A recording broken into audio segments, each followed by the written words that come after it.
الرحمن الرحيم. هبدأ معاكم أعمل معاكم صوص الشوكولاتة بطريقة بسيطة جدا وأسهل ما يمكن. بسم الله الرحمن الرحيم. أهو معاكم صوص أهو، كوباية سكر، كوباية لبن، دي كوباية لبن، دي كوباية سكر، نفس الكوباية هي اللي بتعاير بيها. دي نص كوباية كاكاو خام، وكوباية الا ربع زيت. انا بحطش الزيت مرة واحدة، بحطه متسلسل كده. بسم الله الرحمن الرحيم. خلطت معاكي، تخلطي شوية كتار، بعد كده تحطي الزيت واحدة واحدة، شويه شويه كده، ما تحطيش كله مره واحده، عشان هو الزيت اللي بيعمل لك القوام بتاع الصوص.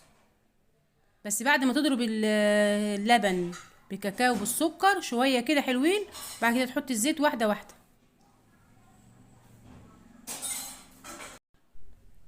تحطي وتخلطي وهو شغال كده، تنزل الزيت واحده واحده. شوف انا بحط شويه بشويه، ما حطيتوش كله مره واحده. شايفه الصوص معاك في الخلط عامل ازاي؟ كل ما تحطي هتلاقيه بيتقل معاكي.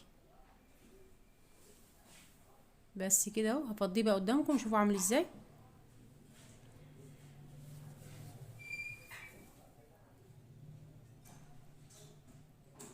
ضربته مره كمان كده، هفضيه معاكم. بسم الله الرحمن الرحيم. شايفين اهو؟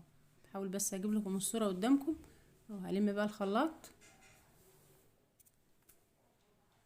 بس ادي الصوص سهل ولا سهل؟ اسهل ما يمكن، اسهل ما يمكن. تعملي كيكه بالشوكولاته، تعملي تورته اهو، مش مكلف خالص وسهل وبسيط.